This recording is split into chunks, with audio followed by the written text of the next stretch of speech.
नमस्ते। आज के इस चर्चा में सीधे मुद्दे पर आते हैं। आज हम एक ऐसी जबरदस्त जर्नी पर निकलने वाले हैं जहां हम देखेंगे कि कैसे भारत के आम नागरिकों ने अंग्रेजों के जमाने से चली आ रही बातों को छुपाने की आदत यानी उस पुरानी गोपनीयता को सीधी चुनौती दी। हमारे आज के इस विश्लेषण का आधार इग्नू का अकादमिक साहित्य है, जिससे हम समझेंगे कि कैसे इसी संघर्ष से सूचना का अधिकार यानी हमारा आरटीआई कानून वजूद में आया। सच कहूं तो ये कहानी दिखाती है कि जब आम लोग एक साथ आते हैं तो सिस्टम को भी बदलना ही पड़ता है। अब आगे बढ़ने से पहले जरा इस सवाल पर गौर करते हैं। एक लोकतंत्र में जब सरकारें विफल हो जाती हैं या अपना काम ठीक से नहीं करती, तो वो खाली जगह कौन भरता है?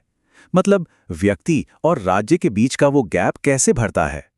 जब संस्थाएं हमारी उम्मीदों पर खरी नहीं उतरती, तो उस शून्य को भरने के लिए जो सामूहिक ताकत उभरती है, बस वही हमारे आज के विश्लेषण का मुख्य विषय है।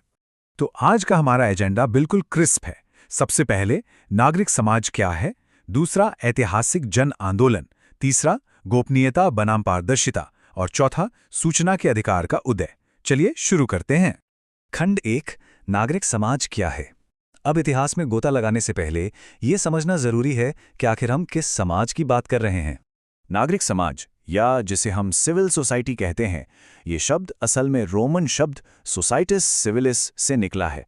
हेगल और एंटोनियो ग्राम्स्की जैसे बड़े दार्शनिकों ने इसे काफ़ी गहराई से समझाया है। आसान भाषा में समझें तो ये सरकार और राजनीति के दखल से पूरी तरह आज़ाद एक ऐसा दायरा है जहां लोग अपनी मर्जी से समाज की भलाई के लिए एक साथ आते हैं।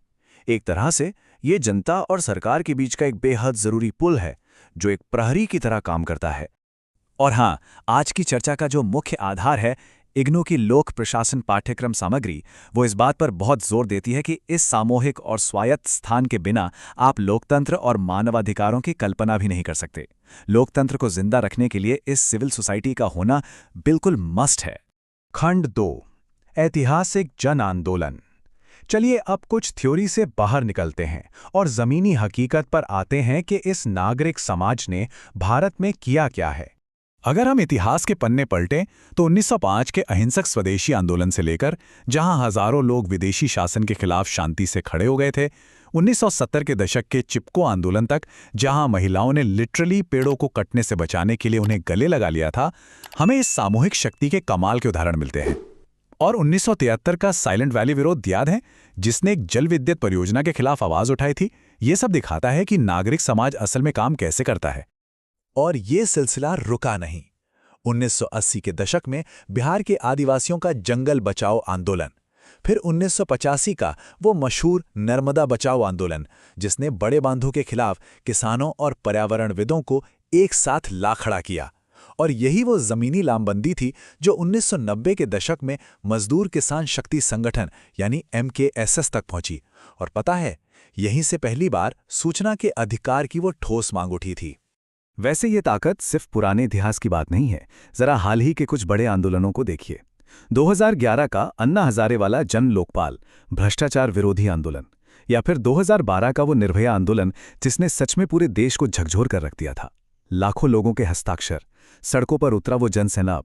इसका नतीजा ये हुआ कि सरकार को 2013 में आपराधिक कानूनों में सुधार करने ही पड़े। ये इस बात का पक्का सबूत है कि व्यवस्था को जवाबदेह बनाने में सामूहिक शक्ति आज भी उतनी ही असरदार है। खंड 3, गोपनीयता बनाम पारदर्शिता। ये इस पूरी कहानी का सबसे बड़ा क्लैश है। राज्य की चीजें छुपाने की आदत और जनता का जानने का अधिकार। यह दो बिल्कुल अलग विचारधाराओं के आमने सामने की टक्कर है। एक तरफ है 1923 का आधिकारिक गुप्त अधिनियम, जो ब्रिटिश शासन की एक ऐसी औपनिवेशिक विरासत थी जिसने सरकारी दफ्तरों में सब कुछ छिपाकर रखने की यानी गोपनीयता की एक ऐसी संस्कृति बना दी थी जहां पब्लिक रिकॉर्ड्स तक पहुंचना नामुमकिन सा था। और दूसरी तरफ है सूचना का अधिकार, जो किसी भी सच्चे लोकतंत्र की सबसे बड़ी जरूरत है। उस पुराने कानून ने सरकारी कर्मचारियों में एक अजीब सी उदासीनता भर दी थी, जिससे एक आजाद भारत के सपने लंबे समय तक बस दबकर रह गए थे। और फिर आया वो ऐतिहासिक पल।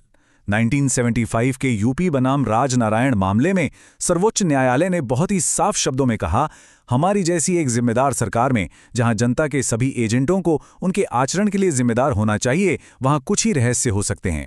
इस देश के लोगों को हर सार्वजनिक कार्य को जानने का अधिकार है, ये वाकई वो टर्निंग पॉइंट था जब देश की सबसे बड़ी अदालत ने पहली बार सूचना के अधिकार को हमारे एक मौलिक अधिकार के रूप में मान्यता दी।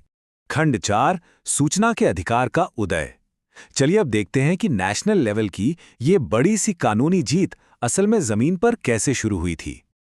ये कहानी वाकई बहुत दिलचस्प है। आरटीआई की मांग दिल्ली के किसी बड़े ऑफिस से नहीं, बल्कि ग्रामीण भूमिहीन मजदूरों की न्यूनतम मजदूरी के विवाद से शुरू हुई थी। हुआ ये कि जब इन मजदूरों ने अपनी पूरी दिहाड़ी मांगी तो भ्रष्ट अधिकारियों ने ये कहकर पैसे देने से मना कर दिया कि उन्होंने कम दिन काम किया है। तो मजदूरों ने क्या किया? उन्होंने कहा, ठीक है, हमें वो रजिस्टर दिखाओ जिस पर हमने अपने अंगूठे के निशान लगाए थे। लेकिन अधिकारियों ने उन्हें यह कहकर भगा दिया कि ये गोपनीय सरकारी रिकॉर्ड हैं। और बस इसी एक चिंगारी ने पूरे देश में इस तथाकथित गोपनीय रिकॉर्ड्स तक पहुंचने की आग लगा दी। और देखते ही देखते पारदर्शिता की इस मांग ने सबको एक कर दिया। ये सिर्फ किसी एक ग्रुप की लड़ाई नहीं रह गई थी।